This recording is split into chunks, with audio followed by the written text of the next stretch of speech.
पंजाबिस्तान की जानिब तो जनाब सुरजीत पात्र जी की रचना नानक दी पातशाही। बकौल जनाब सुरजीत पात्र साहब इस कविता विच बहुत सारिया थावां ते वाकंश सबज मंदर आउंदा है। खालसाई बोलियां विच रुख नूं सबज मंदर कहा गया है। मेरी जाचे ये बहुत काविक अते बहुत गहरे अर्थां वाली मौलिक गल है, बल्कि मैं तां समझदा हाँ ये वाकंश अपने आप विच ही एक मुकम्मल ते वड्डी कविता है। सबज मंदरां नाल मैं सारी धरती भरनी चाहुंदा हाँ। सबज मंदरां नाल मैं सारी धरती भरनी चाहुंदा हाँ। सबज मंदरां दे दुआरे ते फुੱਲ चाढ़न दी लोड़ ना कोई। सबज मंदरां उत्ते आपे फुੱਲ खिड़ पैंदे रंग बरंगे अरबां खरबां। सबज मंदरां दे दुआरे तो मिलदा है प्रशाद फुੱਲਾਂ ਅਤੇ ਫਲਾਂ ਦਾ। ਸੱਜਰੀ ਸ਼ੁੱਧ ਹਵਾ ਦਾ ਠੰਡੀ ਮਿੱਠੀ ਛਾਂ ਦਾ। ਮਿਲਦਾ ਹੈ ਉਪਦੇਸ਼ ਧੁੱਪੇ ਰਹਿ ਛਾਵਾਂ ਦੇਵਣ ਦਾ। ਝੱਖੜ ਝਾਂਜੇ ਬਰਫਾਂ ਪਤਝੜ ਸਬਰ ਸਿਦਕ ਦੇ ਨਾਲ ਸਹਿਣ ਦਾ। सबज मंदरां नाल मैं सारी धरती भरनी चाहुंदा हाँ। जिथों तक बाबे नानक दा थाल आरती जगदा है, जिथों तक पौणा विच अणहत नाद इलाही वजदा है, जिथों तिकर नानकी माँ दे चंद दी नूरी चादर ने अपनी मेहर मुहब्बत दे संग इस सृष्टि नूं ढकिया है, उथों तिकर पातशाही दी सीमा करनी चाहुंदा हाँ। सबज मंदरां नाल मैं सारी धरती भरनी चाहुंदा हाँ। प्रथम पातशाह बेई नदी चों उदय होए पैगाम प्रभु दा लैके जलती सब पृथ्वी देसाई। आखण लगे चल वीरे भाई मर्दाने, चल रबाब उठा हुण चलिए। माता धरत महत दे तियां पुत्रां दा कुछ दर्द वंडाइए। किछ सुनिए किछ कहिए तुर पे दोवें, एक बाबा अकाल रूप दूजा रबाबी मर्दाना।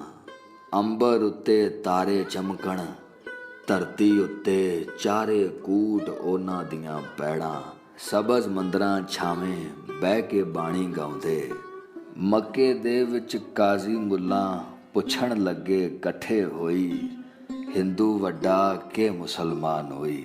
बाबा आखे हाजिया शुभ अमलां बाजो दोनों रोई। पंजवें जामे विच सतगुर नूं किसे ने पुछया, बाबा सर्ब धर्म में श्रेष्ठ धर्म है केड़ा? सतगुर बोले, सर्ब धर्म में श्रेष्ठ धर्म हर को नाम जप निर्मल करम।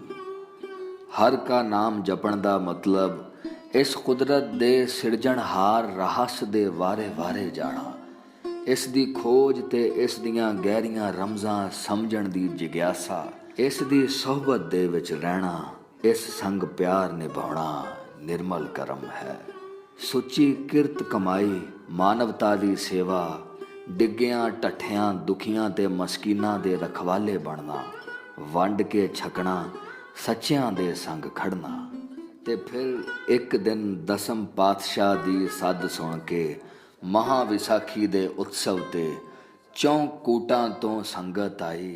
सीस भेट लई उठे पंज प्यारे, एक प्यारा सी रावी पार लाहौरों आया, दूजा गंगा कंढियों यूपी हस्तनापुर तो, तीजा प्यारा औ खाड़ी बंगाल दे तट तो जगन्नाथ दी पुरी उड़ीसा कोलों, ते चौथा गुजरात दवारका कोलों नदी गोमती कंढियों, पंजवां करनाटक दे नगर बिदर तो नदी गोदावरी पारों। दसम पातशाह साजी उस अकाल पुरख दी फौज जिस दा विरद है उस अकाल पुरख दी सिरजी कुल सृष्टि दी राखी करनी। 1.25 लाख से एक लड़ाऊं, दसम पिता दे इस वाक दी लोए सीस तली तर लड़ना। ऐ पर हर वारी शमशीर नहीं लड़दी, कोई जंग कटार दी जंग कोई जंग विचार दी जंग। प्रथम पातशाह नानक सानू ज्ञान खड़ग भी दिता, शबद बाण सतगुर दा इक्को वेले लखां सीने विन जागृत कर दिंदा है। ओ रबाब महाकवि इकबाल ने जिस नूं पातशाही पासार दा सूरज अस्त करन वाली लिखिया सी, ओ रबाब बाबे नानक ने अपने सीने लाई। उस रबाब संग बाणी विचों उदय होया सी। जगत गुरु बाबे नानक दा पातशाही पासार।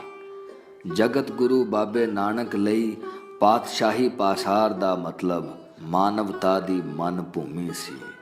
मन जितने ही जग जितना सी। पातशाही पासार दा मतलब सरब धर्म मेह श्रेष्ठ धर्म दा दुनिया उत्ते राज होवे। जिथे धरती अंबर मिलदे उथों तीकर बेगमपुरे दी जूह होवे, राज हलीमी रूह होवे।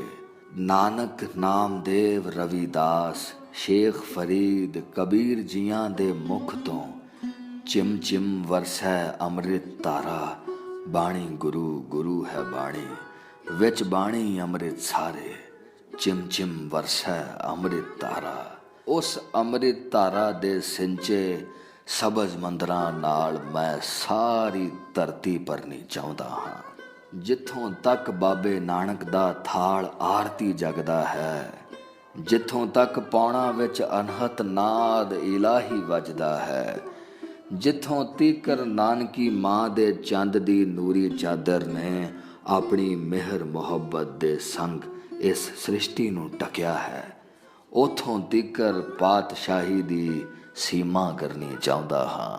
सबज मंदरां नाल मैं सारी धरती भरनी चाहुंदा हां। सबज मंदरां नाल मैं सारी धरती भरनी चाहुंदा हां।